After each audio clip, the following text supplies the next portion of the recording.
Hi everybody, happy holidays. Today I am talking to my friend and brow artist, Lindsay Merrell. Hello. Hi Linz, coffee cheers. Cheers. Ching. We are talking today about mom's must-dos for having healthy, beautiful brows as we are aging into our 40s. Lindsay is a total pro. She works at a spa in Rancho Santa Fe, California called Browtique. And if you don't know Rancho Santa Fe, California, that is like a very posh part of San Diego. So she works with some really beautiful people, a lot of women, and she's just seen everything when it comes to brows. She has even worked with some well-known personalities like Lauren Everts from the Skinny Confidential blog and podcast and other San Diego personalities, right? That's right. You were directly trained by Anastasia in Beverly Hills. That's right. That, if you don't know, Anastasia is pretty much the person that made brows become an art and not just removing hair from your face, and really taught everyone how to have beautiful brows. So I'm so lucky that you're here and that you've been my brow person and friend for so long, Liz. I'm happy to be here. She has taught me so much, and I really want her to teach you what I know because I feel like it's indispensable, and also her tools are really efficient. And she's a mom of 3 boys, so she knows what it's like to be a crazy busy mom, always on the go. Totally. So let's get into the questions for the day. Let's do this. Okay. Lindsay. Yes. First, from a brow artist perspective, why do you think brows are so important for looking good? The best answer would be that they frame the face. You take away the frame. I don't know if you've ever seen those pictures of celebrities without eyebrows. Like, look at that. Yeah. Oh, that like, is there's so one weird. out there. You just need to Google it. Anne Hathaway without eyebrows. Oh. It's like, I mean, I feel like just lately, though, brows have become so big, and now you're even seeing bigger brows and bushy brows. Does a thin brow make you look bad? it's very individual. I mean, it depends on your face and what you are naturally born with. I don't want to make anybody feel bad because you get what you get and you don't throw a fit. That's what my Nana used to say. True. But you can absolutely take away from your beauty by taking too much or getting the wrong shape of eyebrows. So it is something that you need to be aware of. How do you know for your face what is the best shape, especially if you've overplucked or you're aging and some of your brows have gone away? Sure. I think if you have more delicate features, you can carry off a thinner brow. If you have maybe a little bit more of a handsome face, I don't mean that in a masculine way. I mean that you have maybe a stronger jaw. I think I have that. Well, yeah, you can. So it's all about balance. Anastasia came up with a golden ratio. And that is the best way for somebody to know kind of like the basics. The golden ratio? The golden ratio. And that is, here, I'll do it on you. Okay, so the golden ratio is basically inside corner of the nose, straight up. You're going to mark your brow, and that's where the brow should begin. Okay.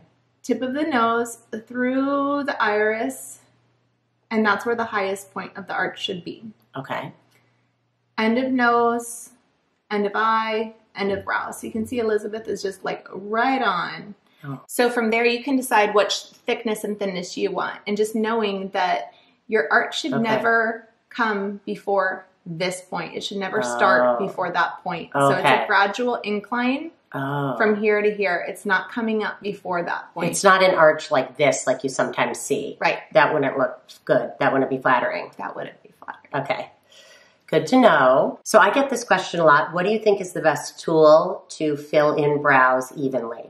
If you have naturally full brows, I think powder is probably the easiest thing to use, like foolproof thing to use. Okay. But if you're missing like some spots in your brow, pencil adheres best to the skin. So you could even, if you had full brows, like Elizabeth has full brows, she could fill the whole brow in with like a powder that's a little bit lighter in color than her natural brow, so it doesn't end up looking too dramatic. And then with the pencil, she could just go in and find the spots where she wants to make it look a little bit fuller, like she has more brow hair there. Like where I have bald spots? Yeah. So pencil, bald spots. Does that sound funny? Correct. But for overall, just filling them in, a powder. That's right. And pomades, which are kind of like that waxier. That's what that is, yeah.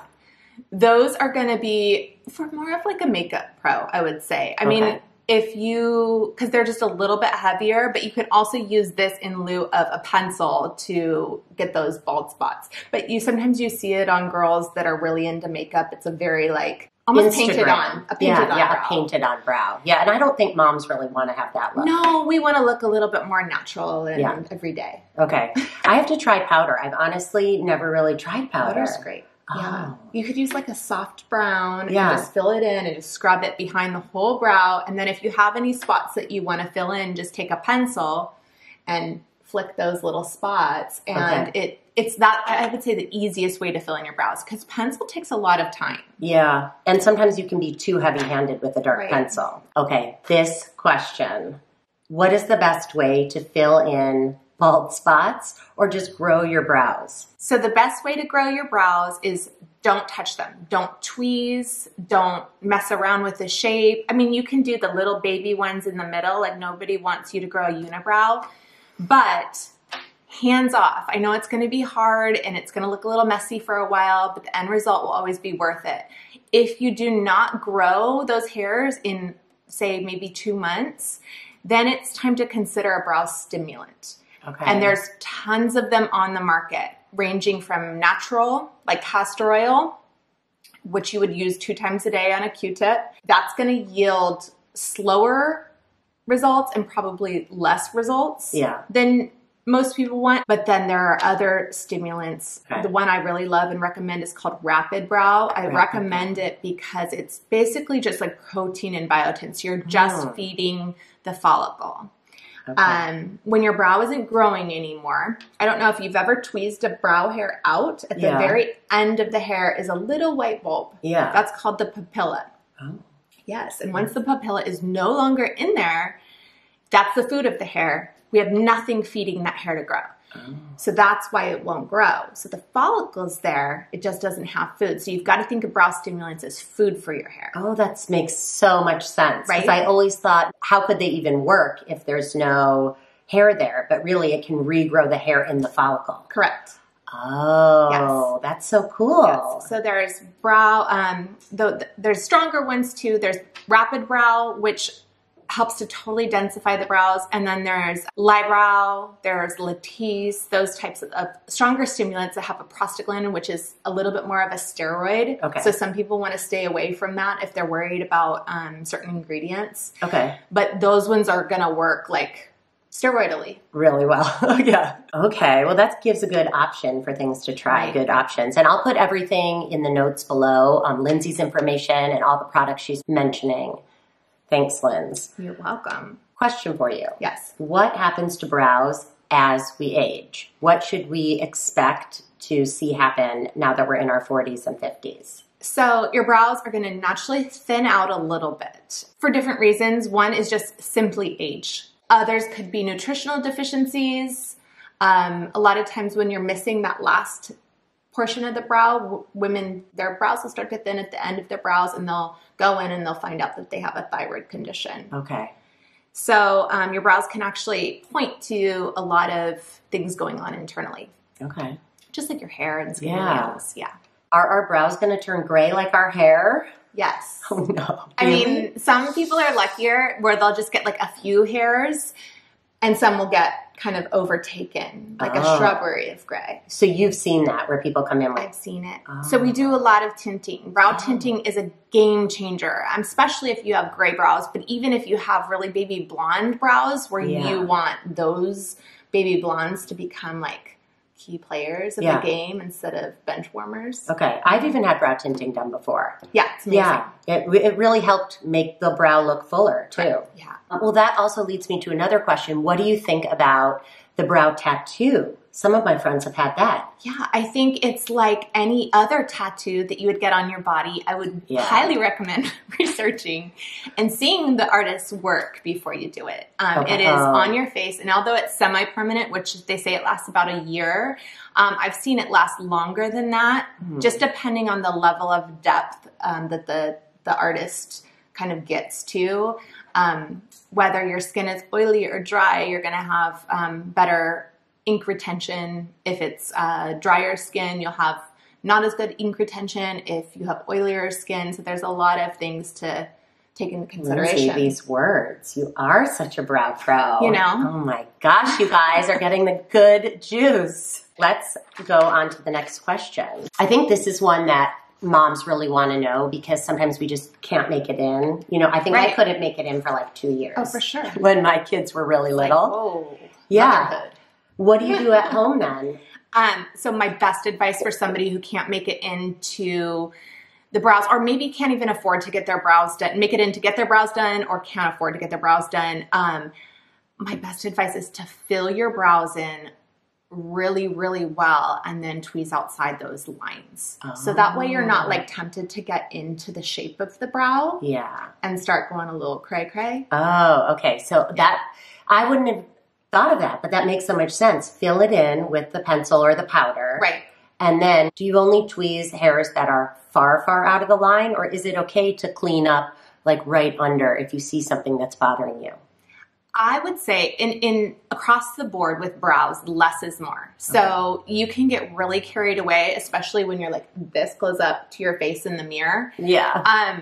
So that's why I say fill in your brow, get the shape that you want, and then get up close and tweeze outside the lines. When you're going to fill in your brows, you're going to fill them in like you wouldn't fill them in to go outside. You're going to fill them in like really kind of crazy. Oh, okay. Thick. Not, you know, just to the outer edge of where your brow even might be. Right. Okay. But realistic, like the shape that you want. Yeah. You know, and the filling them in crazy is just so that you don't get tempted to get in there and change your shape, I guess. That's really good advice. Yeah. Okay. I have this question. Yes. Do you start penciling or powdering on the lower part when you're doing them or on the upper part, or does it not matter at all?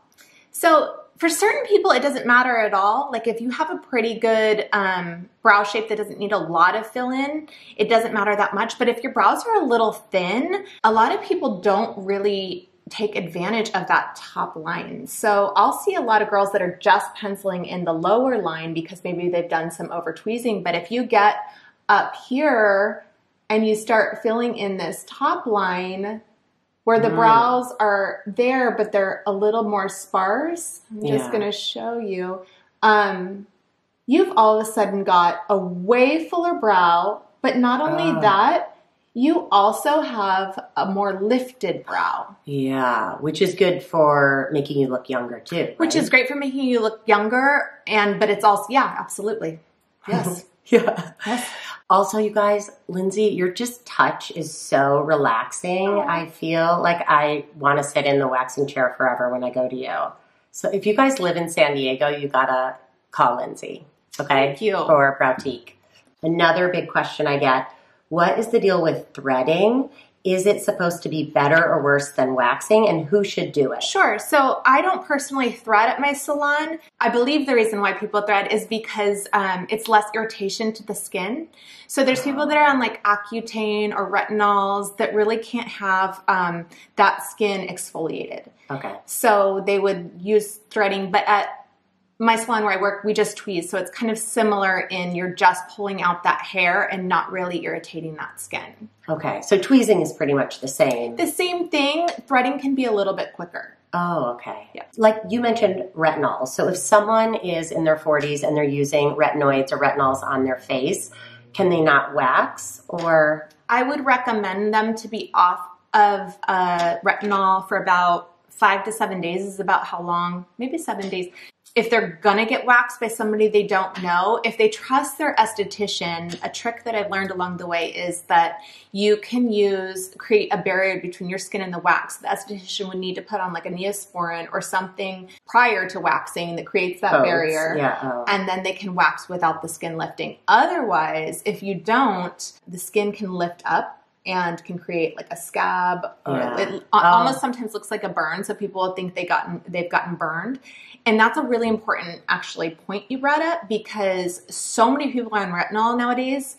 Even like Neutrogena and Oil of Olay has retinol in it. So anything that says anti-aging, as far as your skincare goes, even if you bought it at the drugstore, you need to check and make sure on the back of the ingredients if there's any retinol in it, because if you're going to go in and get waxed, the chances are most estheticians forget to ask whether you're using a retinol. You always ask. I ask because, I mean, I've been doing this for a really long time, and nowadays I feel like more often than not, women are using, even young girls in their 20s are starting to use retinol. Yeah. Because it's for acne, it's for anti-aging. That's a good point. Thank you. You're welcome. So we're going to start to wrap it up, Lindsay, because you've been so helpful. And I feel like I have a wealth of new knowledge, even for someone who's been going to you for so long.